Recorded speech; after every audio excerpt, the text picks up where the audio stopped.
Next is network layer. It works on logical addressing system which is also known as IP addressing. जैसा कि data link layer physical addressing system पे काम करता है तो वो लोकली तो आप भेज सकते हो, लेकिन अगर आपको ग्लोबली डेटा भेजना है तो फिर आपको एक अलग लॉजिकल सिस्टम की रिक्वायरमेंट होगी जो पूरी इंटरनेट की इंफॉर्मेशन को प्रॉपर वे में स्ट्रक्चरल वे में डिवाइड करता हो। क्लियर है? तो यहां पर जो आपका कम्युनिकेशन है वो आईपी एड्रेसिंग या लॉजिकल एड्रेसिंग सिस्टम के थ्रू होता है। IPv4 that is 32 IP address, और अगर वो IPv6 है तो 128 bit IP address. Clear? Next is routing. It is one of the important task जहां पर हम लोग ये डिसाइड करते हैं कि एक पैकेट सोर्स से डेस्टिनेशन किस पाथ से होकर जाएगा, जिससे वो बहुत ही इफेक्टिवली और एफिशिएंटली अपने डेस्टिनेशन तक पहुंच जाए बिना किसी एरर के या बिना प्रॉब्लम्स के। क्लियर है? डिले मिनिमाइज हो, थ्रूपुट, ये सारी चीजें जो डिसीजन है जो राउटर लेता है या सोर्स स्ट्रिक्टली राउटर्स को बोलता है फॉलो करो, ये पूरा टास्क आपका क्या है? राउटिंग।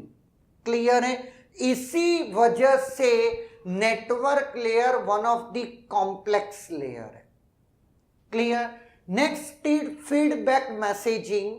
अगर नेटवर्क लेयर पे कोई एरर आती है, फॉर एग्जांपल अगर किसी पैकेट का टाइम टू लीव 0 हो जाता है किसी राउटर पे, तो राउटर उस पैकेट को डिस्कार्ड कर देता है, लेकिन इस चीज की इंफॉर्मेशन वो सोर्स को देता है कि टाइम टू लीव 0 हो चुका है, उस वजह से पैकेट को क्या कर दिया गया है? डिस्कार्ड कर दिया है। तो सोर्स को इंफॉर्मेशन पहुंचाने का काम ICMP प्रोटोकॉल के थ्रू होता है। तो एक्चुअली फीडबैक मैसेजिंग किसके थ्रू होती है?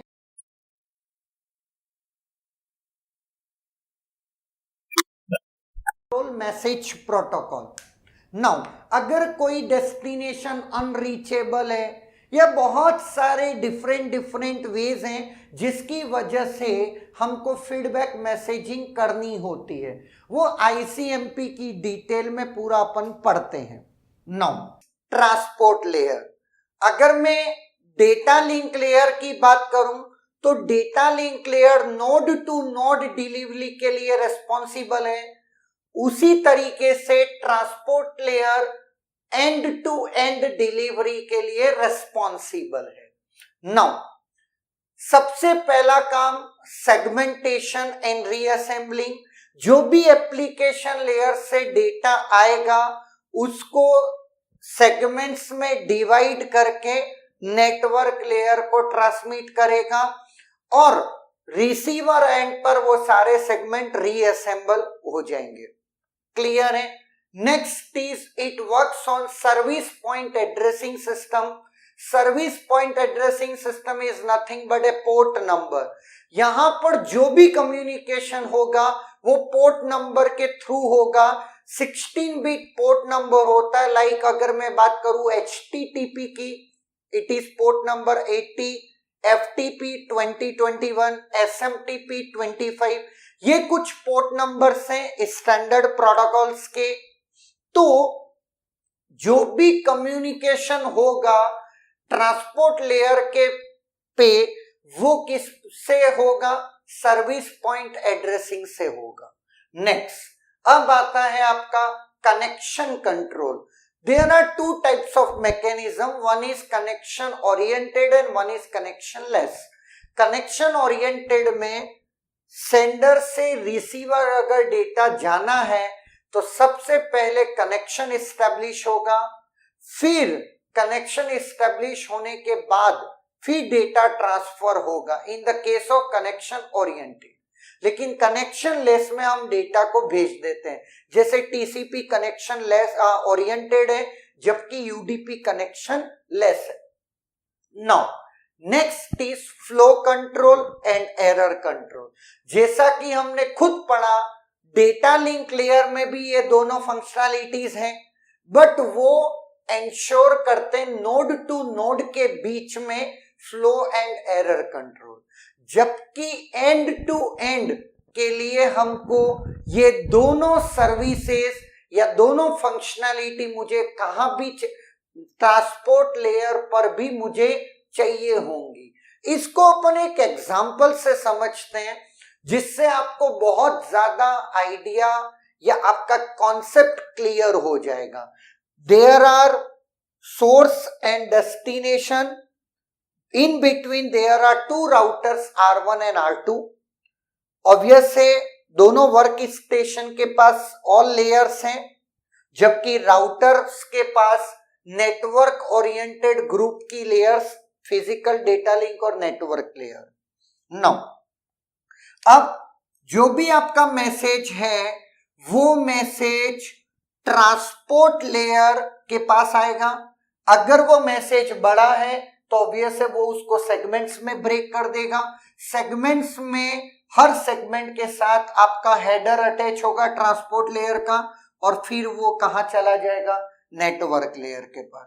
नेटवर्क लेयर देखेगा, इसका डेस्टिनेशन आईपी अटैच करेगा, अपना सोर्स आईपी अटैच करेगा, और देखेगा कि इस डेस्टिनेशन आईपी के लिए कौन से पाथ से जाना है। There are lots of path, let वो अपनी टेबल में देख करके ये वाला पाथ सेलेक्ट करता है, और उस पाथ का कोई मैक्सिमम ट्रांसमिशन यूनिट है, बेस्ड ऑन दैट वो पैकेट की साइज में डिवाइड कर देता है, और अपने लेयर का हर पैकेट के साथ हेडर जोड़ देता है नेटवर्क लेयर का। फिर वो डेटा लिंक लेयर के पास आता है, वो पूरी स्ट्रीम्स ऑफ बिट्स को मैनेजेबल डेटा यूनिट्स में ब्रेक कर देता है, और उसको हम बोलते हैं फ्रेम्स, और वो फ्रेम फिर कहां जाती हैं, फिजिकल लेयर के थ्रू वो पूरा डेटा आपके दूसरे वाले नोड, जो कि अब नेक्स्ट नोड R1 है, उसके पास पहुंचता है। क्लियर है? अगर इन दोनों के बीच में कोई फ्लो मैनेज करना है तो वो ये दोनों डेटा लिंक लेयर आपस में मैनेज कर देंगी। क्लियर? नाउ अगर कोई एरर आती है तो वो इस एरर को डिटेक्ट करेगा, अगर करेक्ट कर सकता है तो ठीक, नहीं कर सकता है तो इसकी डेटा लिंक लेयर को बोलेगा कि रीट्रांसमिट करो। मतलब पूरा डेटा पहले यहां से यहां आने की जिम्मेदारी किसकी आ गई, डेटा लिंक लेयर की, मतलब नोड टू नोड डिलीवरी हो गई। क्लियर है? नाउ ये अपने से हेडर और ट्रेलर को हटाएगा, और इस पूरे पैकेट को कहां, पूरे फ्रेम्स मर्ज करके पैकेट बनाएगा और कहां पे भेजेगा, ये आपका फ्रेम्स आपका कहां भेज दिया, नेटवर्क लेयर। नेटवर्क लेयर उस पैकेट से डेस्टिनेशन आईपी को एक्सट्रैक्ट करेगा, डेस्टिनेशन आईपी को एक्सट्रैक्ट करके राउटिंग टेबल में चेक करेगा। राउटिंग टेबल ये बताती है कि ये डेस्टिनेशन आईपी, ये जो पैकेट है वो किस पाथ को जाना है, मतलब मेरा नेक्स्ट होप क्या है। लेट वो R2 है तो वो इस पाथ से जाएगा। अगेन ऑब्वियस है वापस से यहां पर फ्रेमिंग होगी, तो हर फ्रेम के साथ आपका क्या जुड़ जाएगा, हेडर और ट्रेलर जुड़ जाएगा, और फिर वो फिजिकल मीडियम के थ्रू यहां पे आएगा, और यही सेम प्रोसीजर आपका चलता रहेगा। नाउ नेटवर्क लेयर अगेन ये देखेगा नेक्स्ट पाथ डेस्टिनेशन, अपने ही नेटवर्क में डेस्टिनेशन है, फिर अगेन फ्रेमिंग होगी, हेडर ट्रेलर जुड़ेगा, और फिर यहां से डेस्टिनेशन के पास आ जाएगा। क्लियर है? और फिजिकल लेयर के through data link layer, data link layer फिर सार को अटैच करेगा, फिर पूरे को नेटवर्क लेयर के पास भेजेगा, नेटवर्क लेयर फिर ट्रांसपोर्ट लेयर के पास भेजेगा। नाउ अब बहुत ध्यान से देखिएगा, अगर कोई सेगमेंट मिसिंग है, और ये डिटेक्ट सिर्फ और सिर्फ कहां हो सकता है, ट्रांसपोर्ट लेयर पे, कि पर्टिकुलर सेगमेंट ही मिसिंग है।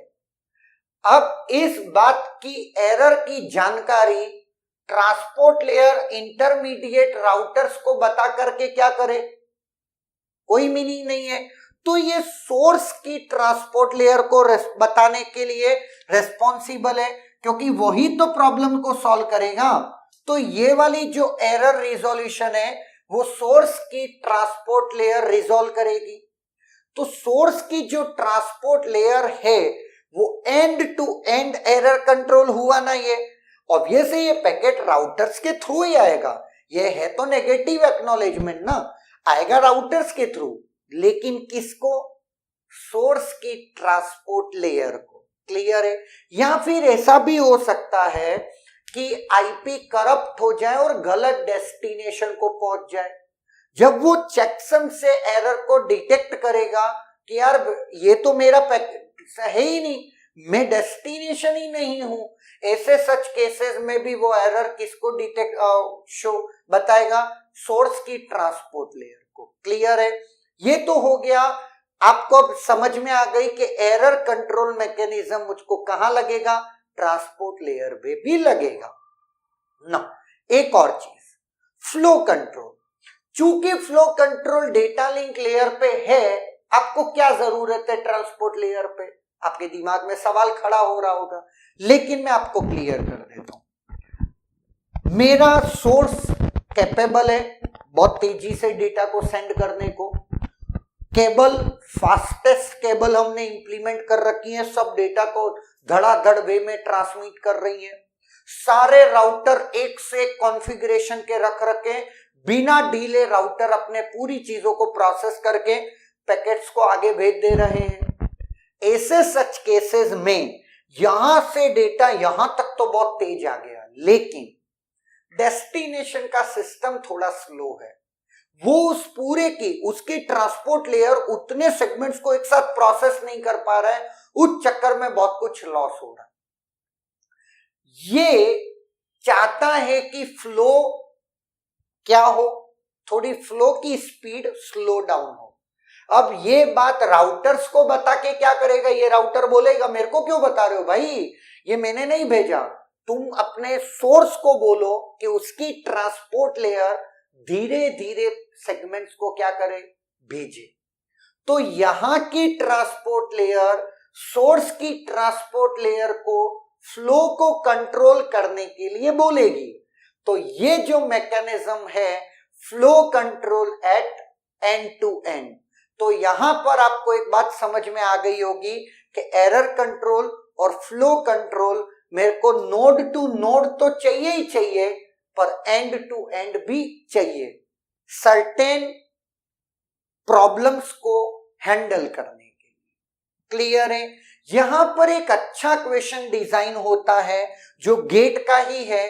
अगर सोर्स और डेस्टिनेशन के बीच में दो राउटर्स हैं तो एक पैकेट जो मैसेज आपका गया है, जो पैकेट है वो कितनी बार नेटवर्क लेयर से गुजरेगा और कितनी बार डेटा लिंक लेयर से गुजरेगा। आप वीडियो को पॉज करके अपना आंसर निकालो, अब मैं अपना आंसर बता रहा हूं, बहुत ध्यान से देखिएगा।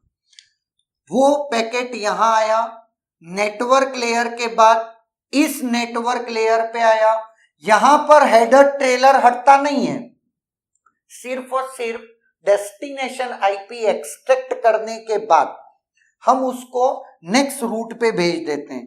एक नेटवर्क लेयर, दूसरी नेटवर्क लेयर, तीसरी नेटवर्क लेयर और चौथी नेटवर्क लेयर, 4 बार नेटवर्क लेयर एक्सेस हुई। क्लियर। नेटवर्क लेयर कितनी बार, 4 टाइम्स। अगर मैं डेटा लिंक लेयर की बात करता हूं, एक यहां, एक यहां से हेडर ट्रेलर हटा, फिर वो नेटवर्क लेयर के पास गया, यहां हेडर ट्रेलर जुड़ा, तो एक बार यहां पे भी गिनोगे, 1 2 3 4 5 और 6, हर राउटर पे 2 बार, नेटवर्क लेयर पे भेजने के वक्त और नेटवर्क लेयर से आते वक्त। क्लियर है। तो डेटा लिंक लेयर 6 टाइम्स और नेटवर्क लेयर 4 टाइम्स। क्लियर है। तो that is all about network layer and transport layer. Clear है।